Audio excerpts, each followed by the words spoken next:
لصادقون ومكروا مكرا ومكرنا مكرا وهم لا يشعرون فانظر كيف كان عاقبة مكرهم أنا دمرناهم وقومهم أجمعين فتلك بيوتهم خاوية بما ظلموا إن في ذلك لآية لقوم يعلمون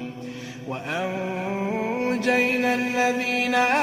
آمنوا وكانوا يتقون ولوطا إذ قال لقومه أتأتون الفاحشة وأنتم تبصرون أئنكم لتأتون الرجال شهوة